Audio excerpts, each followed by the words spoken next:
अभिवादन स्वीकार कीजिए ब्रजेश मिश्रा का। और आप देखना शुरू कर चुके हैं द डिबेट। बहनों भाइयों, उत्तर प्रदेश की राजनीति में ओबीसी वर्ग केंद्रीय धुरी का हिस्सा हो गए हैं। बिहार के जातिगत सर्वे के पश्चात ओबीसी समाज की राजनीतिक ताकत, उनकी सामाजिक क्षमता को सभी राजनीतिक दलों ने एक तरह से पूर्ण मान्यता दे दी है। वरना कोई कारण नहीं है कि भारतीय जनता पार्टी पिछले 2 दिनों से ओबीसी समाज की को कैसे पार्टी और एनडीए के साथ जोड़ा जाए, इसको लेकर अपने 5 राज्यों के चुनाव को कुछ देर के लिए पॉज करके पूरी लीडरशिप यूपी में ओबीसी समाज को जोड़ने पर लगी हुई है। कोई तो कारण होगा।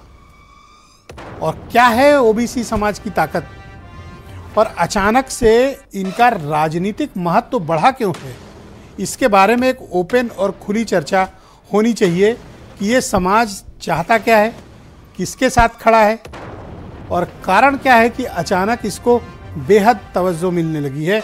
आज की चर्चा इसी विषय पे। बहनों भाइयों, ओबीसी समाज उत्तर प्रदेश की सेंटर स्टेज की पॉलिटिक्स का हिस्सा बन गए। हालांकि ये पहले भी रहे हैं, ये कोई नई बात नहीं है। वरना कोई कारण नहीं है कि 4 बार समाजवादी पार्टी, 4 बार मायावती की पार्टी, कल्याण सिंह, राम प्रकाश गुप्ता, ये सब मुख्यमंत्री रह चुके हैं। यानी ओबीसी समाज उत्तर प्रदेश में पॉलिटिकली एम्पावर्ड है, इसमें कोई दो राय नहीं है। 90 के बाद के दशक में उत्तर प्रदेश पे पिछड़ा और दलित समाज की हुकूमत रही है। डायरेक्ट उनकी गवर्नमेंट थी, सीधी, कोई इनडायरेक्ट मामला नहीं था। सत्ता पर उनकी डायरेक्ट हिस्सेदारी थी, हुकूमत उनके पास थी। अब जब से बिहार में जातिगत सर्वे हुआ है और अपोजिशन ने जातिगत सर्वे जनगणना को अपना प्राइमरी इशू बना लिया है, प्राथमिक मुद्दा बना लिया है, तो जाहिर सी बात है कि ओबीसी समाज, जिसकी स्केल मानी जाती है कि उत्तर प्रदेश में अगर मोर देन 60% बिहार में हैं, तो यूपी में भी 55% या उससे अधिक ही होंगे, ऐसी एक अवधारणा है जिस एजेंडे पर राजनीतिक दल काम करते हैं। तो बहनों भाइयों, भारतीय जनता पार्टी ने ओबीसी समाज को बीजेपी के साथ कैसे इंटैक्ट किया जाए और जो छूट कर चले गए उन्हें कैसे लाया जाए, इसके लिए 2 दिनों से बड़ी मैराथन मीटिंग कर रहे हैं। कहाँ? दिल्ली हेडक्वार्टर पे। उत्तर प्रदेश, बिहार और दूसरी जगहों के इंपॉर्टेंट ओबीसी लीडर्स बुलाए गए और उनके साथ ये डिस्कस हुआ कि ओबीसी इशू को हैंडल कैसे करना है। मुझे ऐसा प्रतीत होता है कि 5 राज्यों के चुनाव में जाने के बाद ग्राउंड पर बीजेपी को एहसास हुआ होगा कि ओबीसी समाज का मुद्दा दरअसल जो वो सोच रही है उससे कहीं अधिक उसकी डिमांड्स पर फोकस हो रहा है, वो गोलबंद हो रहा है वो वोट।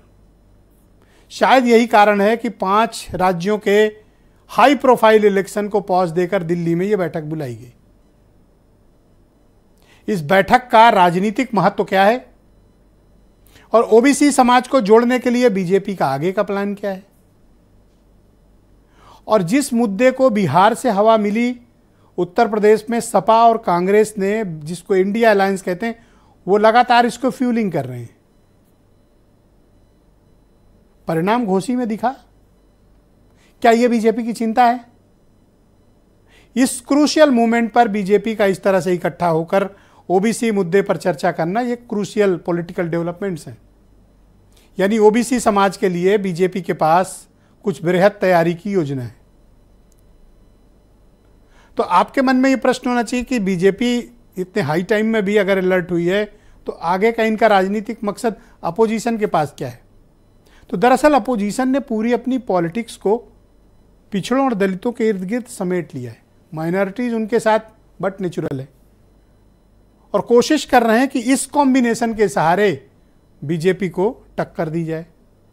क्योंकि बीजेपी के पास 15% का वो जो upper caste Hindu vote bank है वो बहुत कंसोलिडेटेड है, और ऐसा किला है जिसको भेद अभी तक पाना बड़ा नामुमकिन है। तो स्कोप कहाँ पर है? पिछड़े में। स्कोप और कहाँ पे है? दलित समाज में है। स्कोप और कहाँ थोड़ा है ताकि अल्पसंख्यक और आदिवासी इनसे जुड़े। तो इस 15% के कंसोलिडेटेड बेस वोट को अपोजिशन चैलेंज करे। लेकिन बीजेपी है बहुत रणनीतिक पार्टी है, और बीजेपी के बारे में हमेशा कहता हूं कि कोई भी काम बिना वजह वहां होता ही नहीं है, और कोई काम बिना तैयारी के बीजेपी करती नहीं है। तो अगर इस वक्त वो पिछड़ा समाज को लेकर, उसको जोड़ने को लेकर 2 दिन बैठकर मंथन कर रहे हैं, तो कुछ तो है, होना भी चाहिए। बहन भाइयों, राजनीति सिर्फ देखने या बयान को सुनने का विषय नहीं होता। राजनीति में 2 चीज बहुत इंपॉर्टेंट होती हैं जिन्हें आपको समझना चाहिए। Number 1, observation. जो नेताजी कह रहे हैं सिर्फ उसको श्रवण नहीं कर लेना, सुन नहीं लेना है, उसको ऑब्जर्व करना है कि ऐसा क्यों कह रहे हैं और इस वक्त क्यों कह रहे हैं। और दूसरी चीज है इंटरेस्ट। बिना इंटरेस्ट के राजनीति में कोई न किसी से मिलता है, न कोई बात करता है, न कोई अलायंस होता है, न किसी वर्ग को पुचकारा जाता है, और न किसी के लिए इस तरह की आपात बैठकें बुलाई जाती हैं। ये तब होता है जब इंटरेस्ट मैच करता है। बीजेपी को समझ में आ रहा है कि अपोजिशन को ताकत कहां से मिल रही है? ओबीसी समाज से। क्यों मिल रही है? क्योंकि उनके इशूज को रेज कर रहे हैं। कौन से इशूज को? जातिगत जनगणना उसमें प्राइमरी सब्जेक्ट निकल कर आया है।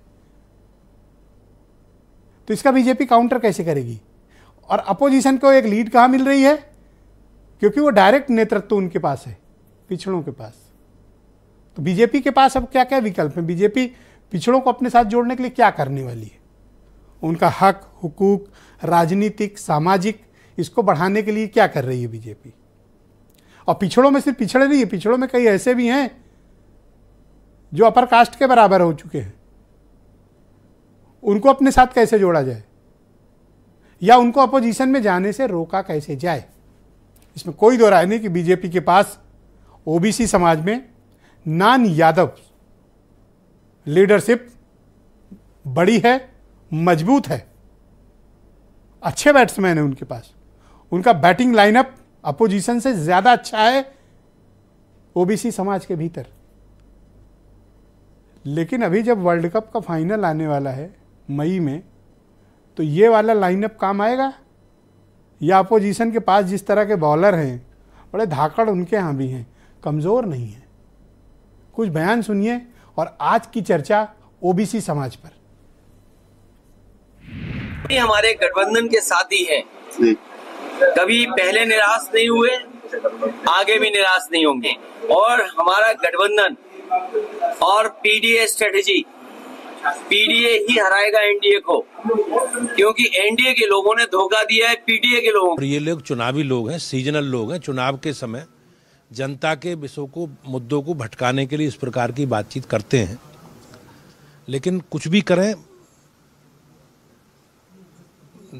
प्रदेश की जनता का गठबंधन मोदी जी के साथ है। लेकर नाम पीडीए का और लूटा हक पिछड़ों का, यही तो है काम इनका। अरे पिछड़ों को दिया क्या? मुसलमानों को दिया क्या? दलितों को दिया क्या? सामान्य वर्ग को दिया क्या? दिया किसको? अपनी जाति को।